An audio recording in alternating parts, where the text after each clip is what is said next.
उत्तराखंड की बहाली को दिखाते हुए युवा सड़कों पर जरूर आप देख पा रहे होंगे, लेकिन जो पहली तस्वीर मैं आपको दिखाना चाहता हूं वो एक महिला की, जो अपने 1.5-2 साल के बच्चे को लेकर देखिएगा आज रैली का एक हिस्सा बनी है। कितनी बड़ी बात है, आज उत्तराखंड में तमाम युवा एक बार फिर से सड़कों पर है। नमस्कार दोस्तों, मैं त्रिभुवन चौहान हूं और लोकार्पण पर आप सीधी तस्वीरें देख रहे हैं अभी परेड ग्राउंड से। यहाँ पर तमाम युवा आज, चाहे वो LT के हों, स्टेनो के हों या फिर क्लैरिकल के, जो कनिष्ठ सहायक का पेपर हुआ था, इन तमाम बच्चों को 2-3 दिन पहले एक संवाद आया था कि आपके पेपर कैंसिल हो गए, और इसके बाद उन्होंने सैटरडे को एक पुतला दहन भी किया था SS रावत का, और ये किया था इन्होंने बिल्कुल आयोग के सामने। और आज तमाम लोग यहाँ पर, आप बच्चे को लेकर आगे मैम। जी सर, हमें सचिव साहब के लेटर ने इतना मजबूर कर दिया कि हमें अपने 1 साल का बेबी है मेरा एक 1 साल का बेबी है, इसको लेके मुझे रानीखेत तहसील के धारण गांव से यहाँ आना पड़ा, क्योंकि मैंने अपनी प्रेगनेंसी के दौरान, अपनी सर्जरी के दौरान इतनी मेहनत की है इस पेपर को निकालने के लिए कि मैं ही जानती हूँ। और आज इस लेटर को पढ़ के मेरी आत्मा में क्या क्या बीती है। मैं रात भर रोई हूँ। कौन सा पेपर है आपका? LT का।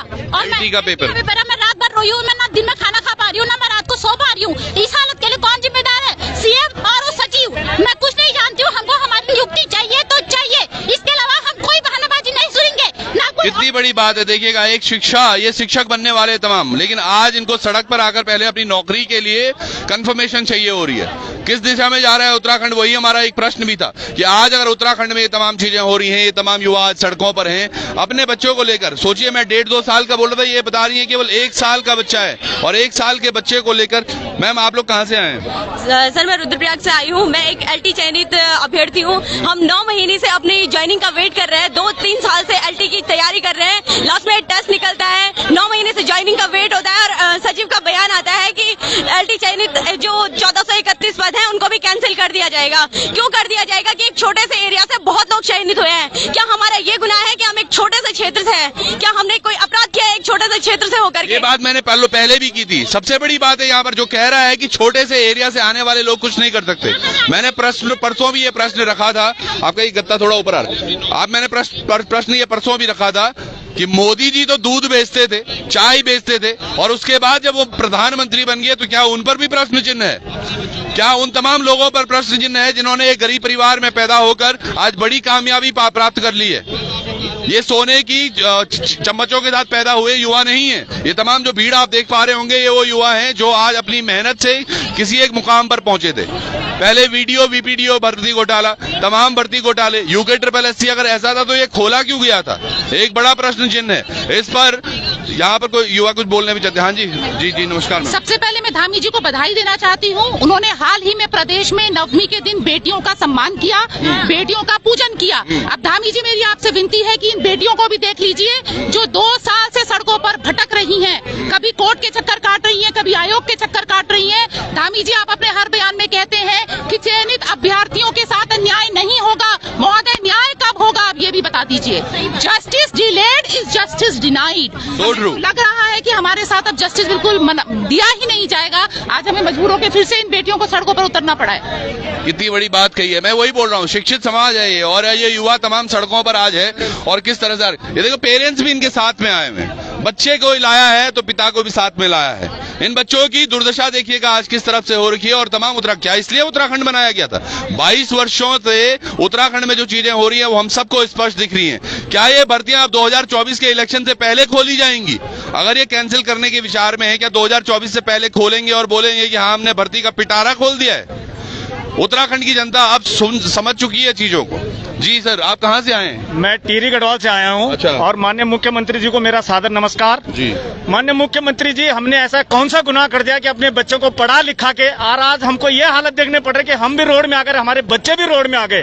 आपने ये दे रखा है स्लोगन, ये प्रधानमंत्री जी का स्लोगन है, बेटी पढ़ाओ बेटी बचाओ। लेकिन आज ये हो गई कि हमारी बेटी जहर खाने के लिए तैयार है, उसमें हम भी शामिल हैं। हमारे बच्चों ने कौन सा गुनाह कर दिया है सर कि हमने अपने बच्चों को पढ़ाया, यहाँ पे किराए पे रखा है? हमारे पिताजी लेबरगिरी करते थे, उन्होंने हमको थोड़ा सा ऊपर उठाया। हमने सोचा कि हम थोड़ा सा और मेहनत करेंगे, हमारे बच्चे और ऊपर उठेंगे। लेकिन आज ये कंडीशन हो गई कि आप देख सकते हैं, हम जो यहाँ पे आए रात को किराए कर्ज मांग के लाए, तब हमने गाड़ी का किराया दिया है यहाँ पहुंचने तक।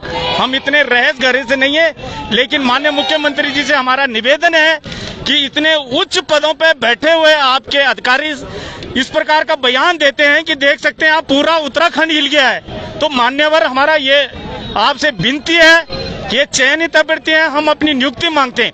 इससे पहले हम सचिवालय में गए थे, माननीय सचिव साहब जो पुराने सचिव साहब थे बडोनी जी, उन्होंने बोला था कि आपका मामला कोर्ट में है, किसी ने कुछ नहीं किया। जब दोबारा गए तो उन्होंने बोला कोर्ट से बहाल होने दो। जैसे मामला कोर्ट से बहाल होता है तो इनके इतने अनर्गल बयान आते हैं कि कोई इसको सुनने, कौन तैयार होगा सुनने के लिए। आप अपने बच्चे को पढ़ा रहे हैं, लिखा रहे हैं। कल मैं एक पेपर में पढ़ रहा था, केंद्रीय मंत्री जी आए यहाँ पे, धर्मेंद्र प्रधान जी, वो बोले बाल बाटिका हम खोलेंगे, जिसमें 4 लाख या 40 लाख का कुछ इन्होंने रेसो रखा। क्या वो 40 लाख ऐसे रोडों पे हैं या उन्होंने जहर खाने के लिए आप तैयार कर रहे हो? माननीय मंत्री जी से मेरा यही निवेदन है। हम लोग जो आ रखे हैं, कर्ज लेके आ रखे हैं। सही बात है। और ये उत्तराखंड का तमाम जो युवा आज है जो ये परेशान, सर हमें नियुक्ति नहीं मिलेगी, ये तो हम जहर खाएंगे, हम आग लगा देंगे। आप देख लो, ये बिल्कुल, ये हमारा बिल्कुल, हम कोई तोड़ फोड़ नहीं कर रहे हैं, हम कोई तोड़ फोड़ नहीं कर रहे हैं। पिछली बार यहाँ रैली निकली थी, बोला पिछली बार यहाँ रैली निकली थी, आपके विभाग से यहाँ पुलिस कर्मी आए थे, उन्होंने कहा था कि इसका सर्किल रोड का चक्कर काटो, हमने काट दिया, इस परेड ग्राउंड के फेरे फेर दिए, हम अपने घर चले गए, कोई उत्पाद नहीं किया। माननीय मंत्री जी आप देख रहे हैं, लेकिन हमें क्यों आप मरने के लिए क्यों विवश कर रहे हैं? हमें इतना बता दीजिए कि हमें तुमने जीना ही नहीं, तुम्हें जीने का, इन बेटियों का, और हमें कोई अधिकार नहीं है। अगर ये बहाल नहीं होगी तो हम आत्महत्या कर लेंगे या फिर डीजल आग लगा देंगे। ये बिल्कुल सेवर है, ये कोई हम नशे में नहीं बोले, होश। सही बात है, जो हमें भी लगता है संवेदनशील, इतनी संवेदनशील किस तरह से हो रही है। अंकिता भंडारी के केस में भी बेटी बचाओ बेटी पढ़ाओ के नारे हमने देखे, आज उस केस में भी कुछ नहीं हो पा रहा है। बड़े दिन हो गए हैं, ना उसमें अभी तक चार्जशीट दाखिल हुई है, ना कुछ हुई है। इन्हीं बच्चियों की तो बातें हो रही है, इन्हीं महिलाओं की बातें हो रही है। एक और पेरेंट भी यहाँ पर है। सर आप कहाँ से आए हैं? सर मैं चंपावत से आया हूँ। माननीय मुख्यमंत्री जी के घर से। जी जी जी। जब 2020 से पहले बच्चे करीब 1 साल से 2 साल से तैयारी कर रहे थे और लगातार कमरे में बंद रख के अध्ययन कर रहे थे, और 21 में एग्ज़ाम हुआ और उसके बाद 6 महीने बाद रिजल्ट आता है। किसी को इसकी खबर नहीं होती है कि इसमें कुछ गड़बड़ है या कुछ है।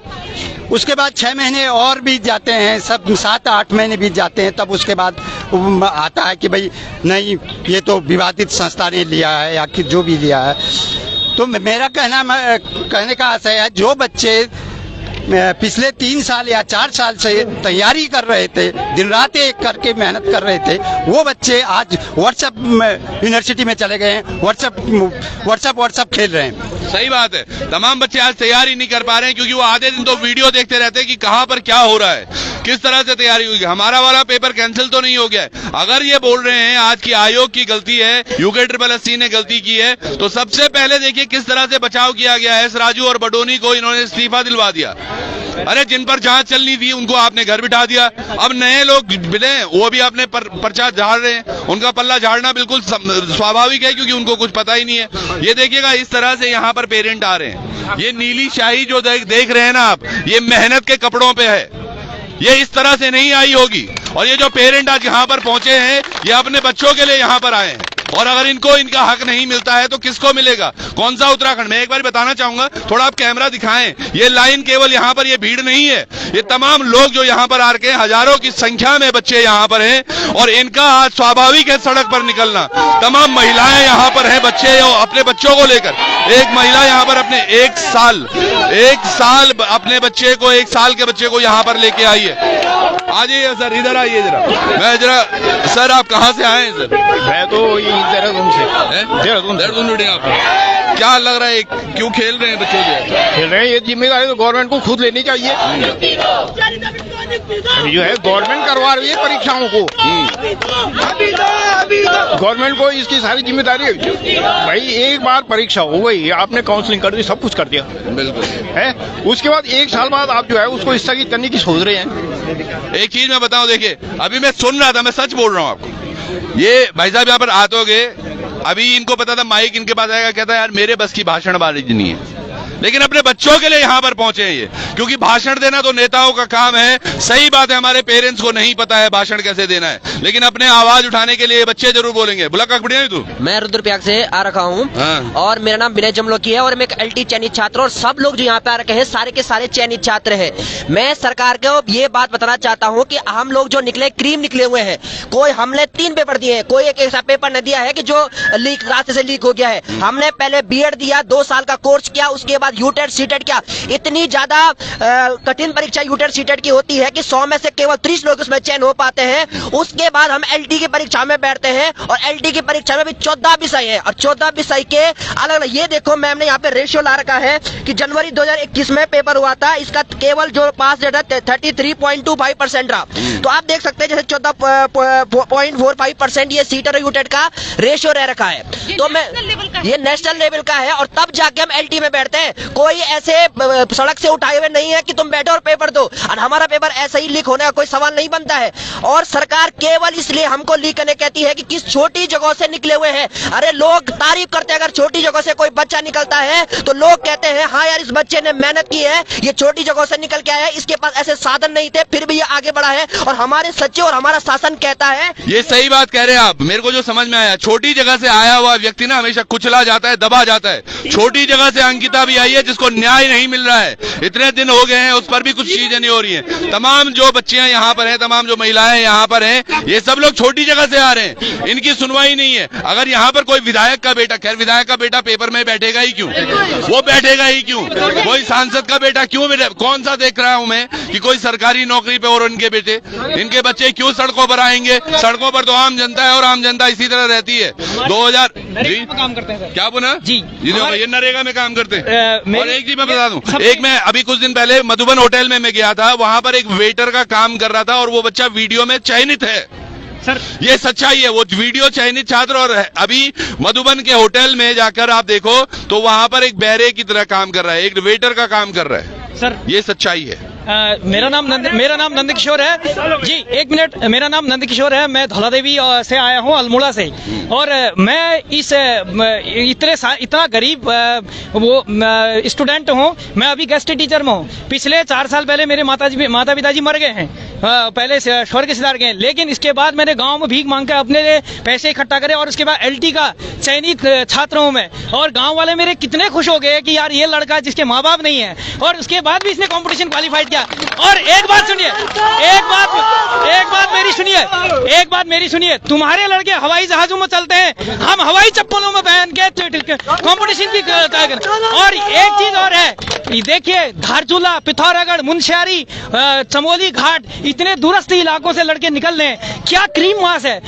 शहर में रहने वाला लड़का नशे में बर्बाद है, लेकिन गांव में रहने वाला हल जोतता है, नरेगा में काम करता है, 150 रुपए की मजदूरी करके कंपटीशन की किताब जुड़ाता है। आपको यकीन नहीं आ रहा होगा, मेरे साथ की एक लड़की, हम दोनों ने कंपटीशन की तैयारी करी, मैं नहीं निकला, लेकिन मैडम निकल के संस्कृति की लेक्चरर बन गई। उसने कहा नंदकिशोर जी आप जाइए देहरादून, मैं आपके पैसे दूंगी। 5000 रुपए महीने की मेरे को देती थी। मैं यहाँ राव IAS अकेडमी में तैयारी करता था।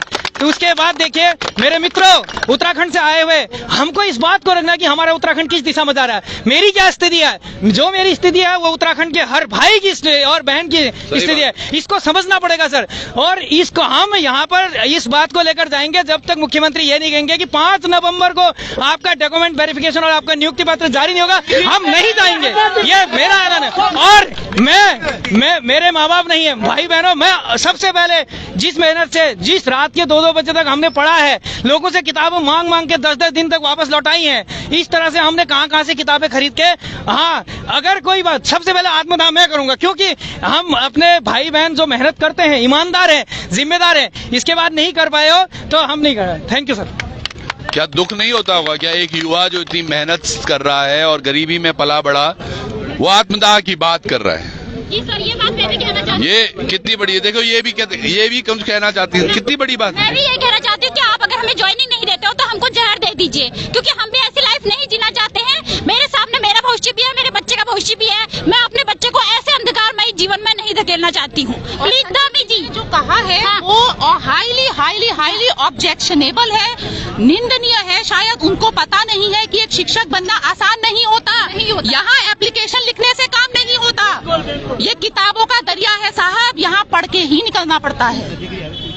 कितनी बड़ी बात है, कितनी बड़ी बात कही है। ये किताबों का दरिया है और यहाँ पर पढ़ के ही निकलना पड़ता है। ये तमाम जो युवा आप देख पा रहे हैं आज यहाँ पर, ये अलग अलग जगहों से यहाँ पर आए हैं और अलग अलग जगहों से यहाँ पर पहुंचे हैं। ये देखिएगा, कुछ युवा इस तरफ, कुछ युवा उस तरफ, कुछ वहां, कुछ यहाँ। ये उत्तराखंड है, हो क्या रहा है ये समझ में नहीं आ रहा है। जहां पर युवा आत्मदाह की बात कर रहा है, अपने लिए मरने कटने की बात कर रहा है, कभी यूके 888 से परेशान है तो अब यूके PSC से परेशान है, कभी ये स्टेनो वाले बच्चे हैं तो कभी LT वाले बच्चे हैं। ये तमाम युवा क्या सड़कों पर ही रहेगा? आप कहाँ से आए मैम? सर मैं ऋषिकेश से आई हूँ। आपका कौन सा पेपर है? सर क्लर्क का है। क्लरिकल जी वाला? सर। कनिष्ठ सहायक। जी सर। तो क्या लग रहा है आपको, ये जो बोल दिया इन्होंने, कैसा लगा आपको? सर हम तो 4-5 दिन से सो ही नहीं पा रहे, घर वाले भी परेशान हैं। हम तो हर सुबह ये सोचते हैं, 6 महीने समय टाइपिंग देके हो चुका है, हमने इतनी मेहनत करके पेपर क्लियर किया टाइपिंग की। उसके बाद हम ये सोचते हैं कि 2 दिन बाद 3 दिन बाद हमें गुड न्यूज मिलने को दिखेगी कि हमारा चयन हो गया, घर वाले खुश होंगे। और जब से हमने ये सुना है कि पेपर रद्द हो रहा है, ये किस बेस पे रद्द कर रहे हैं, क्यों कर रहे हैं? हमने तो इतनी मेहनत कर रखी है और हमारी मेहनत का नतीजा मतलब ये मिल रहा है कि हम लोग रद्द होंगे। हम 3 साल से पेपर, 3 साल हो गए पेपर भरे हुए, हम 3 साल पेपर देंगे, 3 साल में तुम भर्तियां लटकाओगे तो हमें भर्ती कब मिलेगी? भर्ती कब मिलेगी, ये उत्तराखंड का आम जनता जो युवा है वो पूछ रहा है। ये बच्चियां हैं यार, इनकी तरफ तो देखो जरा।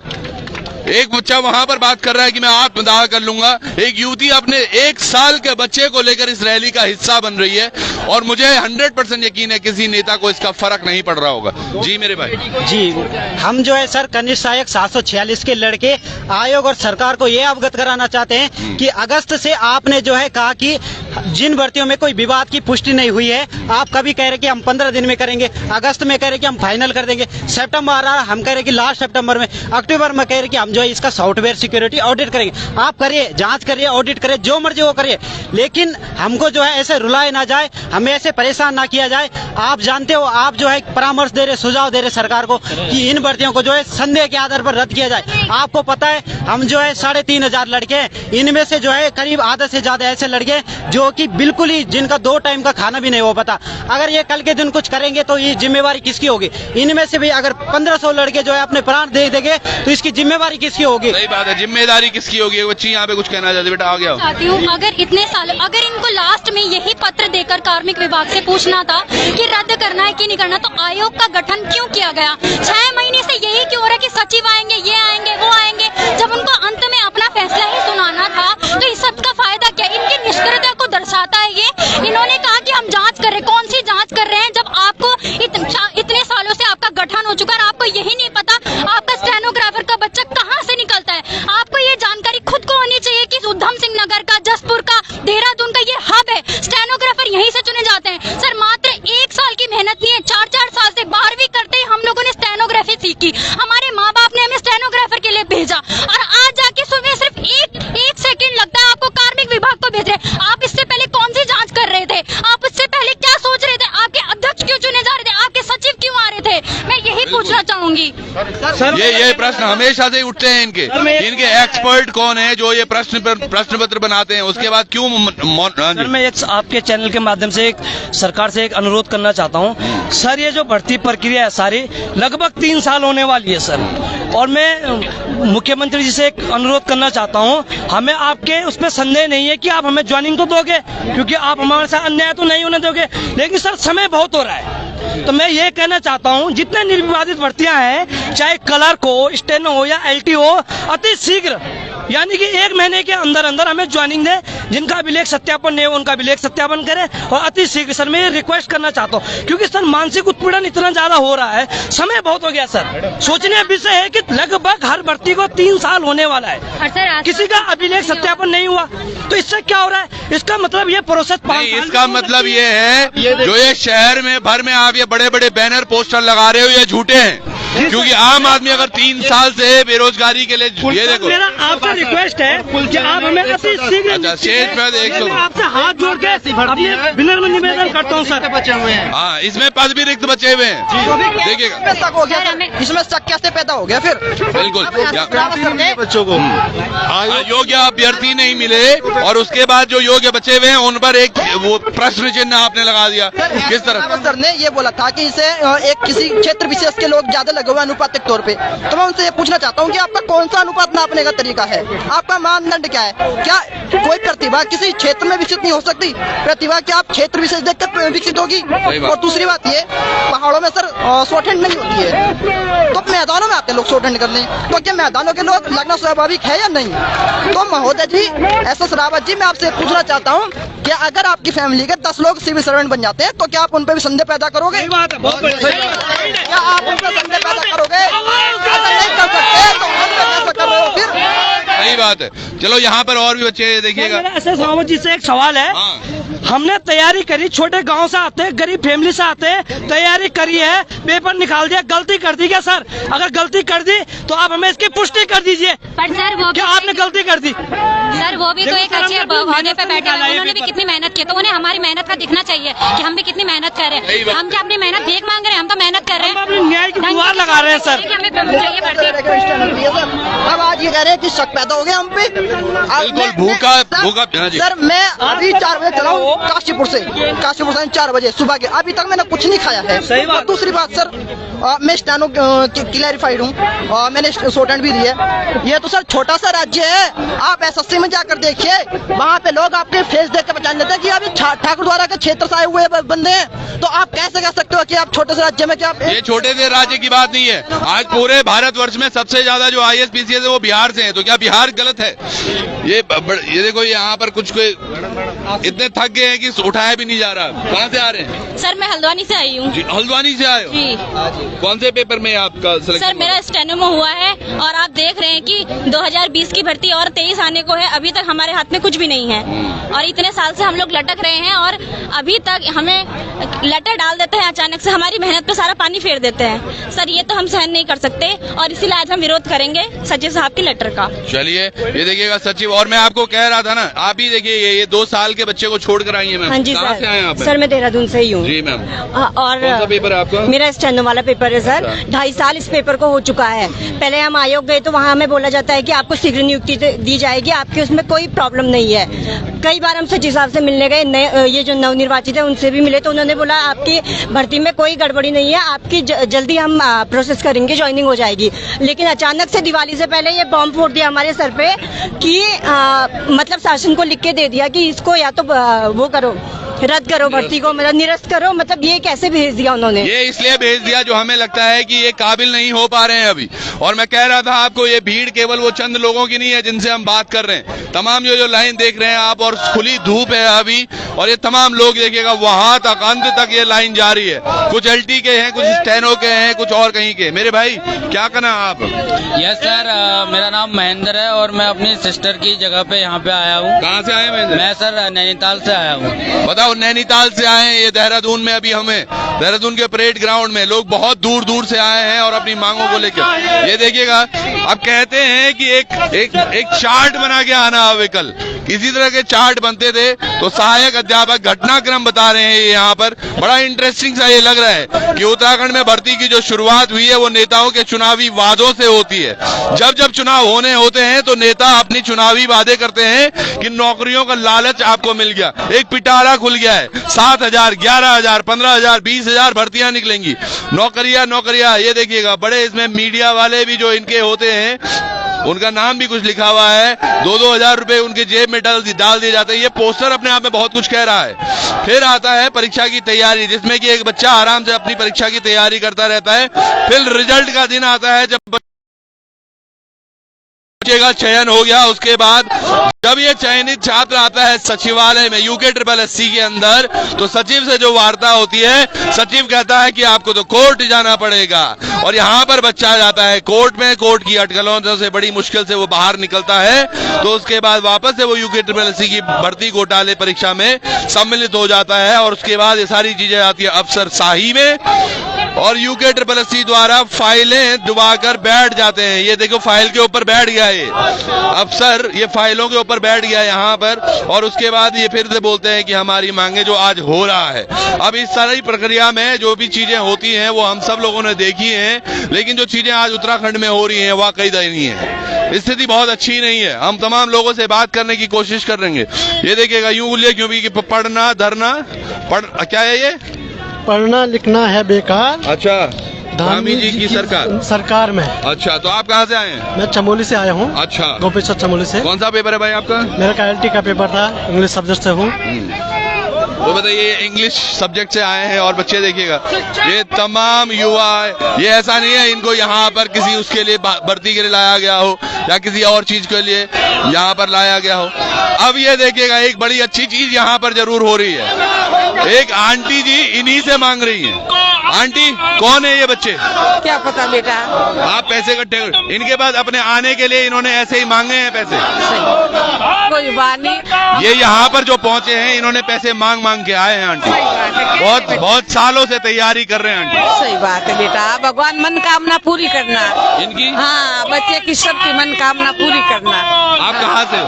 हम लोग राजस्थान के। राजस्थान के हो? हाँ जी। तो आप यहाँ कैसे आए? यहाँ काम कर रहे बेटा, सड़कें का ये रोड बना रहे। रोड बना रहे हैं, तो पैसे क्यों मांग रहे हो? अभी काम नहीं है बेटा, अभी आए घर से। तो ये देखिएगा, तमाम युवा किस तरह से यहाँ पर आते हैं और जब चीजें हो रही हैं, लेकिन उत्तराखंड अब समझ में आ रहा है। पहाड़ का पानी और पहाड़ की जवानी, सड़कों पर एक बड़ा नारा लेकर ये तमाम युवा, आयोग तुम्हारा निर्णय भी तुम्हारा, फिर क्यों हमको घसीटते हो, नियुक्ति देनी बस की नहीं तो सरकार तुम हमको जहर दे दो। जहर मांगते हुए ये बच्चे देखिए, जब छोटी जगह से सचिव बन सकते हैं तो छोटी जगह से भर्ती शिक्षक में क्यों नहीं हो सकती। तमाम ये युवा देखिएगा, आज हम अभी परेड ग्राउंड में हैं और वहां तक ये लाइन है, हम लास्ट में आ चुके हैं, अब बीच में से आएंगे। ये जो तमाम आप देख पा रहे होंगे, ये भीड़ है, ये कुछ ही देर में यहाँ से सचिवालय को कूच कर रही है, लेकिन बातें अभी भी वही हैं। तो आप सब लोग भी जितने जुड़े हुए हैं, आप सब लोगों से हम यही कहना चाहते हैं कि उत्तराखंड में जो हो रहा है आज, यकीनन वो बहुत अच्छा नहीं है और उत्तराखंड का तमाम युवा सड़कों पर है। 3 साल की भर्ती और अब तक कुछ भर्ती का परिणाम नहीं निकला है, ये भी अपने आप में चिंतनीय है। किस तरह से ये चीजें होती हैं, कहाँ तक इनकी बातें सुनी जाती हैं, वो एक बड़ा प्रश्न है। पर क्या उत्तराखंड का इसी तरह से होगा? अगर हम कानून की बात करें तो उधर अंकिता भंडारी, केदार भंडारी और इन तमाम मामलों में अभी तक कुछ भी सुनवाई नहीं हो पा रही है। और अगर हम शिक्षा या रोजगार की बात करें तो वो हमारे समस्त है यहाँ पर। ये तमाम लोग, ये देखिएगा, यहाँ पर कुछ वार्ता जरूर हो रही है और इस पर हम आपको जोड़ना चाहेंगे कि क्या कुछ यहाँ पर हो रहा है।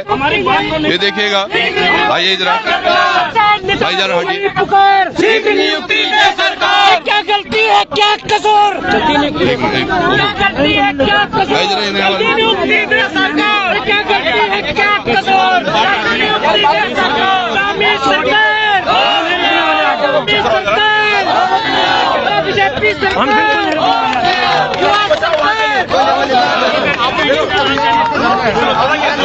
तो अभी भी बस वही चीजें चल रही है। क्या कुछ होता है इनके साथ, क्या कुछ होने वाला है, उस पर एक नजर बना के रखेंगे। जुड़े रहिएगा लोकार्पण पर। बहुत बहुत धन्यवाद आपका, नमस्कार।